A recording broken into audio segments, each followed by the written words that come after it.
Boa noite, seja bem-vindo a mais um encontro no 7 a 7. Hoje nós vamos falar sobre uma doutrina pouco explorada, pouco anunciada, mas extremamente importante para a vida da igreja, que é a doutrina do ofício. Cristo Jesus é o supremo pastor, como nós vimos na leitura de ontem, de 1 Pedro capítulo 5. Ele é o pastor da igreja. Nós reconhecemos sobre a igreja apenas um único cabeça, que é Cristo Jesus. Não há outro, e na verdade não há outro pastor sobre a igreja. A tradição reformada nem mesmo usa o título pastor para os seus ministros, aqueles que ocupam a função pastoral. Reconhecemos biblicamente o dom espiritual de pastor e a função pastoral sendo desenvolvida, mas não reconhecemos o pastor como sendo um ofício. O ofício que vemos na palavra de Deus é presbítero. Por que fazemos isso? Primeiro, pela exclusividade de Cristo como pastor da igreja. Ele é o verdadeiro pastor da igreja. Há uma função pastoral de tal maneira que o termo acaba sendo usado, e é muito comumente ser usado, mas não indica ofício. Por quê? Cristo é o pastor da igreja.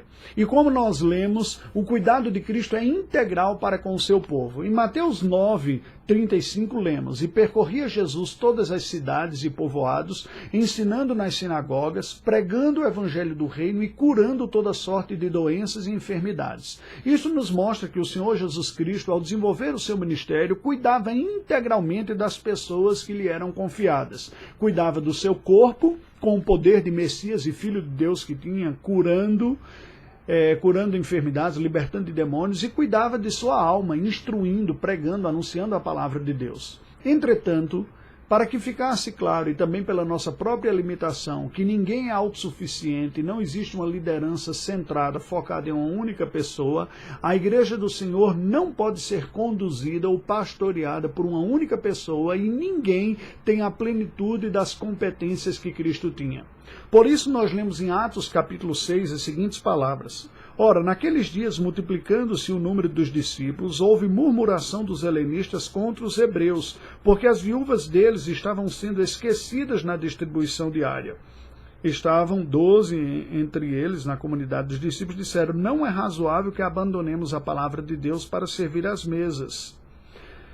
Mas escolhei entre vós 7 homens de boa reputação, cheios do espírito de sabedoria, aos quais encarregaremos deste serviço. E quanto a nós, nos consagraremos à oração e ao ministério da palavra. Não demorou muito para a igreja cristã perceber que a necessidade da igreja de um cuidado, de um pastorado, não poderia ser exercido apenas por um grupo de pessoas. Os apóstolos disseram: nós estamos nos exaurindo, estamos perdendo as nossas forças e as competências precisam ser distribuídas. E aí se institui sobre a vida da igreja o grupo dos diáconos. Os diáconos são aqueles que vão cuidar do ministério da misericórdia, do cuidado físico, da ordem natural na vida da igreja. E assim surge o ofício diaconal para se dedicar às questões naturais. Por outro lado, se diferencia do cuidado natural o cuidado da alma, o cuidado da instrução espiritual, da orientação bíblica, do pastoreio de alma, de instrução da vida da igreja, a qual esta atividade ficaram focados os apóstolos, e os presbíteros depois foram sendo constituídos neste sentido. É assim que nós lemos na palavra do Senhor, claramente essa instituição na primeira carta de Paulo a Timóteo, capítulo 3, lemos versículos 1 e 2. Fiel é a palavra. Se alguém almeja o episcopado, excelente obra almeja. Episcopos, uma palavra que no grego significa supervisor. Este é um dos aspectos da função presbiterial. Como falei ontem, nós vemos como termos semelhantes e sinônimos presbítero e bispo, não é? Que são as funções pastorais, o ofício presbiterial, ou o ofício do ancião, do experiente na vida da igreja. Nos diz: é necessário, portanto, que o bispo, veja, falou episcopo aqui, que às vezes é traduzido por bispo, e presbítero também, né? Seja irrepreensível. Da mesma forma, em ato contínuo, no versículo 8, nós lemos: semelhantemente quanto a diáconos, é necessário que sejam respeitáveis, homens de uma só palavra. Ou seja, a palavra de Deus requer qualificações morais, morais e espirituais semelhantes, mas diferencia as funções destas pessoas, colocando sobre os presbíteros o cuidado espiritual da igreja, o governo da igreja. Versículo 5. Pois se alguém não sabe governar a própria casa, como cuidará da igreja de Deus? Enquanto que aos diáconos é dado a responsabilidade do cuidado físico das pessoas, como nós já vimos. Esta é a diferença de função.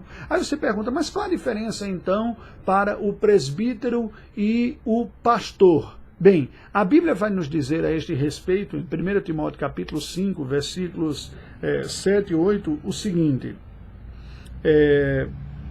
um pouco mais adiante, né, nós temos aqui 1 Timóteo e nos é dito que é merecedor de dobrados honorários aqueles que se afadigam no ministério da palavra. É isso que a Bíblia vem a dizer.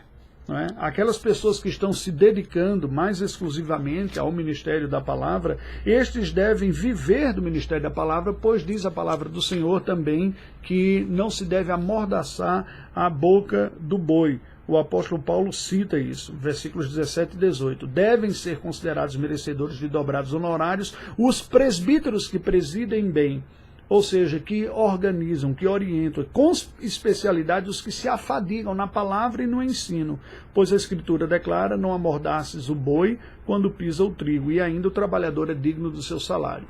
Na prática, o que isso significa dizer? Que dentro do corpo de presbíteros, que é um ofício voluntário, pessoas que são eleitas pela igreja por reconhecerem a igreja neles, pessoas sensíveis com conhecimento bíblico, capazes de instruir a igreja e pastorear a igreja, cuidando da alma deles, ao passo que os diáconos vão cuidar das necessidades físicas. Dentre esses, alguns vão se destacar e, dada a demanda e a necessidade, vão deixar suas funções naturais e se dedicar exclusivamente para o ministério da palavra e do ensino e para a organização, a presidência, a direção deste grupo. Estes devem viver disso e serem mantidos pela própria igreja. Estes são aqueles que nós chamamos de pastores. Na Igreja Presbiteriana do Brasil, nós diferenciamos isso colocando o pastor como aquele que preside o concílio local, o conselho da igreja. E estes que se dedicam com mais exclusividade têm a competência também exclusiva da ministração dos sacramentos. São os pastores que têm a autorização da igreja de celebrarem os sacramentos sendo auxiliados pelos presbíteros, exatamente pela sua dedicação mais exclusiva. Assim compreendemos o ensino da Escritura Sagrada e assim nos estruturamos. Oremos ao Senhor. Deus bendito, nós te rendemos graças pelo pastoreio do teu Filho Jesus Cristo para com a igreja, expresso através dos ofícios do diácono e do presbítero. Através dos diáconos, tu cuidas das necessidades, o teu Filho Jesus manifesta o seu cuidado das necessidades naturais, da ordem e do bem cuidado físico da igreja, e através dos presbíteros, de dedicação exclusiva ou parcial, aqueles que se afadigam no ministério da palavra, é que tu pastoreias a alma do teu povo e a instrução da tua santa igreja. Capacita-nos como igreja a sermos fiéis no cumprimento destes exercícios. Em nome de Jesus. Amém. Graças a Deus, aguardo você amanhã.